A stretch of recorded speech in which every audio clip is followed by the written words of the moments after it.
Hello hi friends, மணி பாருங்கள் 10:15 ஆயிடுச்சு. இன்னும் காலையிலேருந்து யாருமே எதுவுமே சாப்பிடல. பசி மயக்கம் வேறு அப்படியே கொள்ளுது. அவ்வளோ ஒரு பசியாக இருக்குது. என்ன பண்ணிட்டோம் அப்படின்னா, எந்திரிச்சு எல்லாம் உட்காந்து வெளியில் சேரை போட்டு கொஞ்ச நேரம் ஹாயாக உட்காந்து பேச ஆரம்பிச்சிட்டோம். அதனால் சமையல் எதுவுமே பண்ணலை. இப்போ தான் பண்ண போகிறேன்.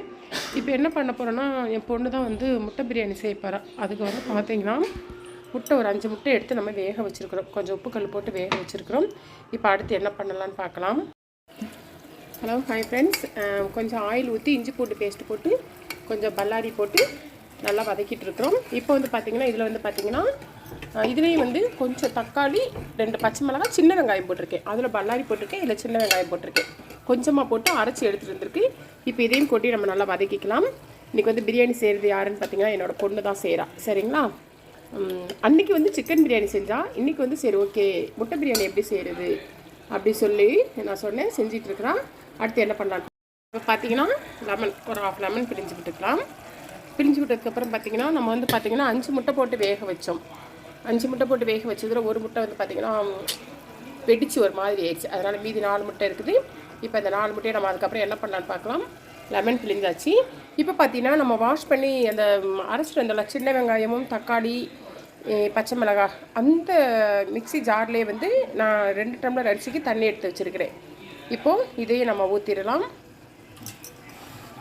இதையும் ஊற்றிட்டு தண்ணியும் ஊற்றாச்சு. இப்போ அதுக்கு தேவையான உப்பு போட்டுடலாம். தேவையான உப்பு எடு அம்மா சொல்கிறேன்.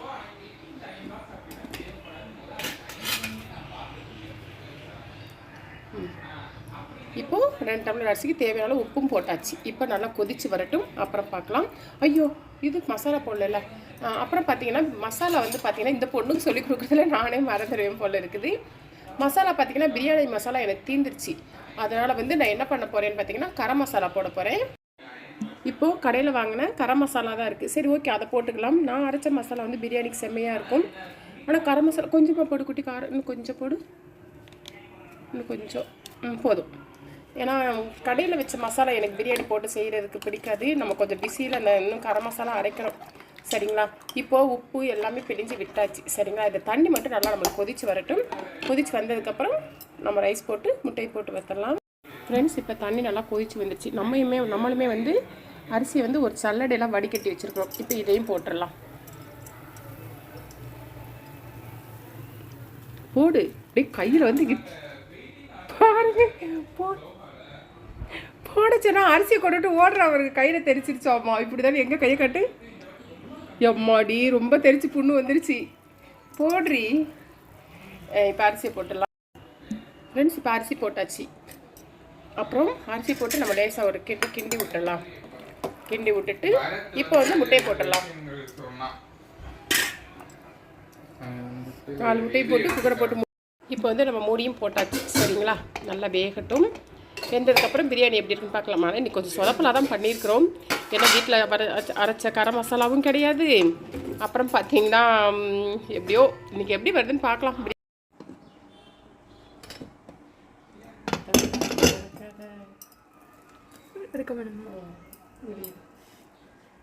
ஹலோ ஹாய் ஃப்ரெண்ட்ஸ், பாருங்கள் நம்மளோட எக் பிரியாணி உடச்சி போட்டுட்டேன். கிண்டுறேன்னு சொல்லிட்டு ஒன்றை வந்து உடச்சி போட்டுட்டேன். பாருங்கள் முட்டை வந்து உடஞ்சிருச்சு. தெரியுதா உங்களுக்கு? சரி பரவாயில்ல. இப்போது இதுதான் வந்து நம்மளுக்கு வந்து காலையில் சும்மா ஒரு இது பண்ணி சாப்பிட்டோம். இந்த உடஞ்சதை நம்மளே வச்சு சாப்பிட்டுக்கலாம். காலைல பசங்களுக்கு வந்து அந்த ப்ரெட்டு இது போட்டு கொடுத்தாச்சு. செம்ம பசியாக இருக்குது. நம்ம கொஞ்சம் பிரியாணி எடுத்து வச்சுக்கலாம். பார்த்திங்கன்னா நல்லா தான் வந்திருக்கு. சூப்பராக இருக்குது. நல்லா கம்மன்னு வாசம் இருக்குது. நான் வீட்டில் போடுற பொடியாங்காட்டி நல்லா ஸ்மெல் நல்லா இருக்குல்ல. நான் வீட்டில் போடுற பொடினா உங்களுக்கு வந்து கொஞ்சம் ஒரு மாதிரி ப்ரௌன் கலரில் தெரியும். இது வந்து பார்த்திங்கன்னா கடையில் வாங்கின கரம் மசாலா வாங்கிட்டு உங்களுக்கு இந்த கலரில் தெரியுது. நான் வீட்டில் போடுற பிரியாணி நிறைய வீடியோ போட்டிருப்பேன். அதோட கலரை வேறு மாதிரி தெரியும். இது வந்து பாருங்கள் உங்களுக்கு வந்து கொஞ்சம் ரெட்டு மாதிரி தெரியுதா? பரவாயில்ல. ஆனால் வாசம் நல்லா இருக்குது. சுட சுட இந்த பிரியாணி வச்சு நம்ம சாப்பிடுவோம். டேஸ்ட் எப்படி இருக்குன்னு பார்க்கணும்ல. சரிங்களா? இது வந்து நான் இன்றைக்கி கொஞ்சம் டிஃப்ரெண்ட்டாக செஞ்சேன். எப்படின்னா கொஞ்சம் பல்லாரி போட்டு வதக்கி விட்டுட்டு கொஞ்சம் சின்ன வெங்காயம் போட்டு அரைச்சேன். அப்போ கொஞ்சம் டேஸ்ட் நல்லா இருக்குன்னு சொல்லி சித்தி சொன்னாங்க. அதனால் சரின்னு சொல்லி செஞ்சுருக்கிறேன். இதுக்கு நம்மளுக்கு தொட்டுக்க எதுவுமே வேண்டாம். இந்த பிரியாணி இப்போ நல்லா ஆவி பறக்க இருக்கா, அப்படியே சாப்பிட்லாம். ஓகே ஃப்ரெண்ட்ஸ், இது எப்படி செஞ்சேன்? என் பொண்ணு தான் செஞ்சால். ஆனால் இன்றைக்கி டேஸ்ட்டு தான் பார்க்க போகிறேன். கொஞ்சம் சொதப்பில் இருந்தாலும் வேணால் வாசம் நல்லா இருக்குது. எப்படி செஞ்சுங்கிற வீடியோ நான் போடுறேன். வேணுங்கிறவங்க பார்த்து தெரிஞ்சுக்கோங்க. Okay friends, okay bye.